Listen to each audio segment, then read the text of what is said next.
Welcome to Time Map. This series is a big overarching view on time, and demystifying time is where we start. I'm Janan Derso, and I'm going to walk you through this big picture of time and the time map sessions. There's also a journal that goes along with this to reframe the overwhelm so that you can experience optimal flow. The goal is to attain peace of mind. The vehicle to come into time mastery is natural rhythm, not a car. The essence is to unlearn playing in the chaos and reclaim time for prayer, to remember. So in this series, that's what I'm talking about is remembering. We remember how to deconstruct the way your mind sees time, the mysterious history of calendars, how the lens of race and religion affect the way we experience time, and how a shift in perspective allows us to expand time.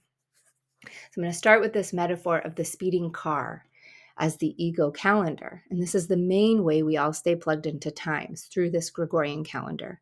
What intention was the Gregorian calendar made? Largely for fiscal growth and ownership of goods. It's a calendar full of ego principles. How do we imprint the Gregorian calendar with love when it was made from an ownership intention?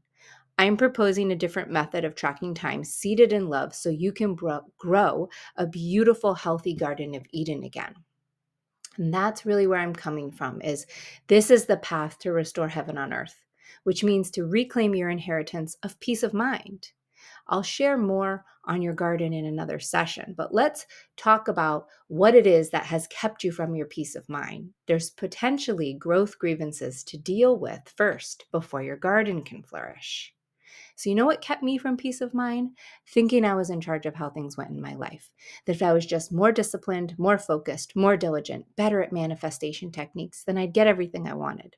This transactional relationship with life just got me more stressed out. Did I make a lot of things happen? Yes. Was it joyful? Not really. I worked hard and I was often still not content. So when things didn't work out, I often blamed myself or felt harmed by someone. This condition made a victim out of me. What I couldn't see was that my life experiences were the very thing designed to heal me. I didn't have to try this hard at receiving my life. Instead, I had to accept my part in God's plan. The path of surrendering my ego's will was one I had to work out like a muscle group. My impulses have been trained as a child on how to show up as if I could control the outcomes of reality. I had to learn how to put my faith in God without a transactional relationship. Showing up at the altar taught me this faith placement. In order to experience wholeness as part of the humanship, I had to surrender what I thought made me different. I had spent so much of my life relishing in my uniqueness, not knowing that I was perpetuating the story of separation by doing so. Instead, when I saw how we were all in the same condition, I could join into a shared collective mind with the intention to help us elevate back to oneness. I wanted to wake up into the story of love, not separation. In this layer of the time map, I start with the disclaimer that you are not the author of this story. Once you acknowledge that, you can come into your true destiny that God has in store for you. And it is promised that its peace is grand and without lack. My little part is profound when I surrender to it and stop trying to control how I get there. You've seen that funny meme of Jesus taking the wheel. So I'm not proposing who takes your wheel, but I am offering that when you stop driving and let a higher source lead, whoever that is, you will feel more peaceful. When we use time as a path to love instead of for ownership or control, our life shifts gears. Prayer is my medium for connection to divine source. So, how do we get into this car anyway? Well, this is separateness, and I am not the only one who sees our separateness as the one problem. I've heard many others share, and the timeline in human history is about 5 to 7,000 years ago. This may not even be relevant to you, but this is when we really abandoned nature and separated from something.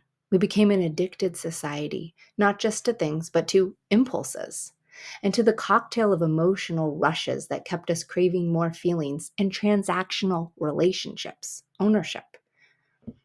This timeline is poignant as it lines up with other faiths about the story of separation from God about 6,000 years ago.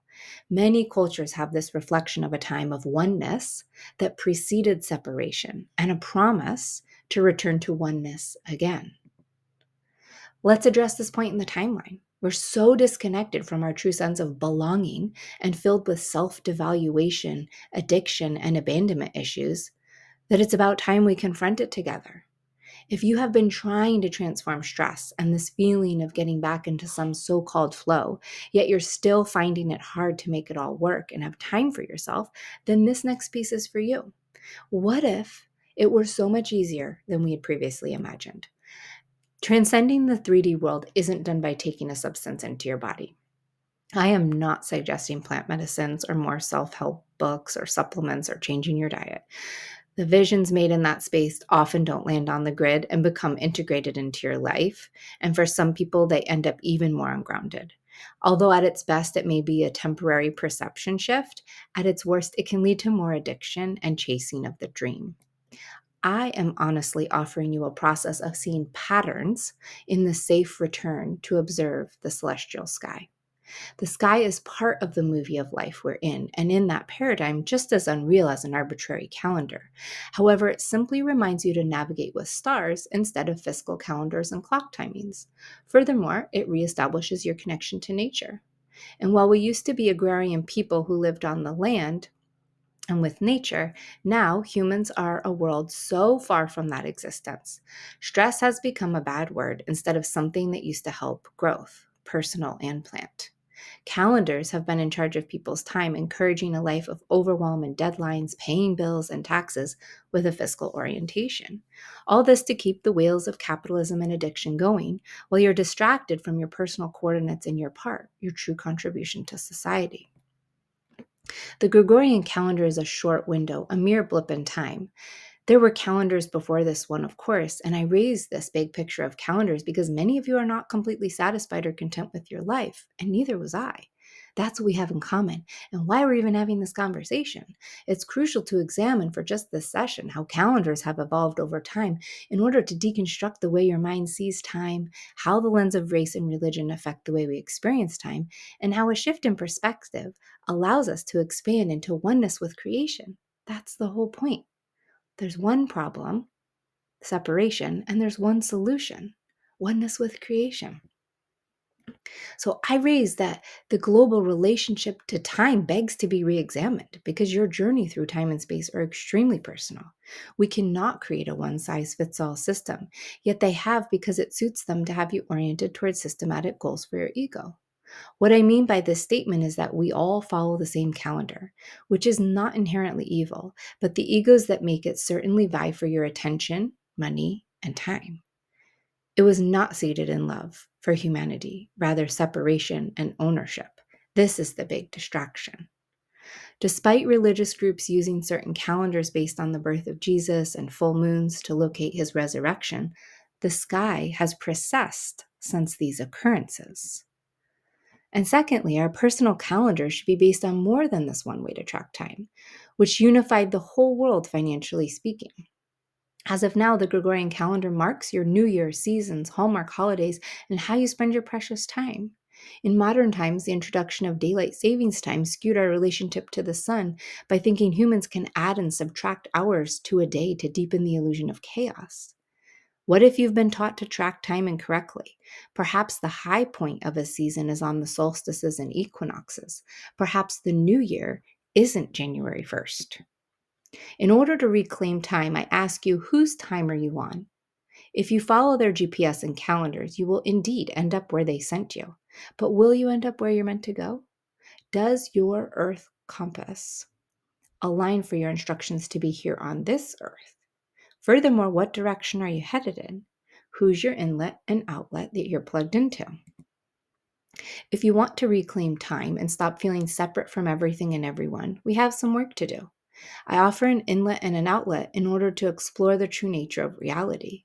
The inlet is your breath, to regulate your true source. This internal system allows you to check for divine guidance as often as possible because it is based on knowledge, not perception. The outlet is when you connect to the cadence of nature, when you can ground into rhythm and timelessness. Within my studies on cosmic time, I have reclaimed the orientation because the vast majority of us aren't feeling successful in regards to our collective happiness, joy, and freedom. I wouldn't be offering an alternative if most of us were cruising with peaceful minds and loving hearts. Instead, people are stuck and, for the most part, out of alignment with what they truly care about. We live in a 2,200-year-old worldview that is standing still instead of evolving with the galaxy that's moving through space. Yet there's an illusion of technological advancements that you're animating our artificial intelligence. Are humans moving away from the truth and connection with each other? Are they asking AI for advice more than God? Time is of the essence to envision a life filled with love and peace. Intentional daily rhythm honors the living galaxy as a teaching device while bringing your personal connection to divinity into the forefront. I attempt to start at the beginning, which is unfathomable, but at last, I do think a bit of history is necessary in order to truly reground into our present day narrative. I'm not writing a book on how we're all created, nor when we were all created, or even if God created this world.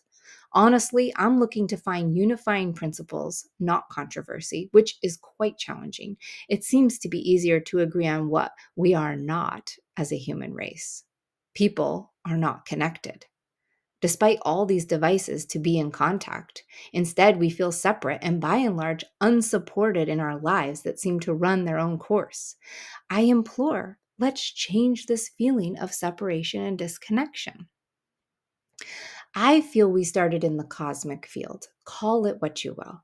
And something created us here. Again, call it what you will. To make it vague, for the purpose of unification, we all come from oneness. Life on earth held matter. Creatures evolved into formed beings, and then eventually a soul was placed within a human body. We spend time in our bodies, and then we leave them when we transition off the shared collective earth. We return to the fields and prayerfully, for me anyway, into a grand oneness again. We may not all believe in a common origin story, but we can certainly feel our bodies living here on planet Earth right now. This illusion is a unifying principle. This is where I propose we start over with the most basic and reliable event that happens every single day, God willing. Each moment that you wake up and take a breath, you behold the opportunity of a lifetime. For the sake of this curriculum, I will call the collective origin story the breath connected to source. I encourage you to hold your personal origin story close to your heart. Share it with your family around a fire. Tell it to the little ones. I do sincerely honor culture, religion, spirituality, and nature as a sacred path into divinity. It's personal. And from this place, I offer you an invitation to be here on earth, to take care of your physical body to an extent, and to care for the land that we live on for future generations to come, not from a place of ownership, but from a place of responsibility to the shared consciousness of love. I'm not sharing this history recap to cast blame or judgment. I am looking at the mystery of time, and it's fascinating to spend a little time here, and you can feel free to move on if this is all irrelevant to you. I personally had to release grievances about being taught many ego perceptions as a child, and part of my life's curriculum was to study people and religions all over the world and find there is much to be restored around truth here. I traveled to places where counting time had been done for well over 8,000 years, like Tibet, Nepal, India, Guatemala, Belize, Mexico, and Ethiopia. From these cultures, I learned to release my perceptions and judgments about how I was taught the way of the world. And I expanded my worldview to find that knowledge is cradled clearly in the light. Long ago, our human ancestors, perhaps they were the Olmec, the Maya, the Inca, the Obsidians, the Kemetic, the Kushite, the Tibetan, the Chinese, the Indian, the Celtic, maybe you're going as far back as the Atlanteans or Lemuria. Others carried these truths. They were connected to nature. They were connected to their God. Creation stories are abundant. You can link into your ancestral people and listen to their story because each of these groups has a way of keeping track of time.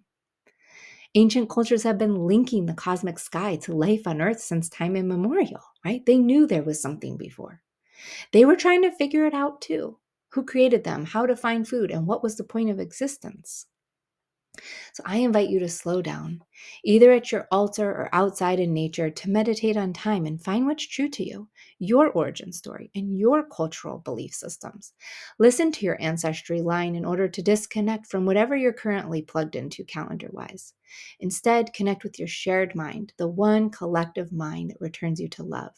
You have the opportunity to remember what truth is within yourself, for it was planted there. It was never truly lost. And although the one mind exists in timelessness, for this exercise of demystifying time, I want to explore the humanness of counting time in calendars. I offer you metaphysical steps to integrate the information in the time map journal. Ultimately, we are moving past the linear concept of time and expanding into the ultimate reality of oneness consciousness, where I am is literally you. I am breathing here with you in this divine spaciousness. We are connected. Ancient cultures had a way of describing this connection to nature through the stars and unto earth. This concept is one of the main premises of my book, Peace Atlas. I can't see separation between what is happening within me, within you, within nature, or within the stars. North American Lakota chief Black Elf shares, Wakantanka placed the stars in such a manner. So what is in the heavens is on earth. What is on earth is in the heavens in the same way. When we pray in this manner, what is done in the skies is done in the earth in the same way. Together, all of creation participates in this ceremony every year. This is the end of our first session. You can tune into the next time map session, and it's on the history of calendars, where I'm going to go deep into the Gregorian, the Julian, the Romans, all the way back in time. I'll see you there. Peace.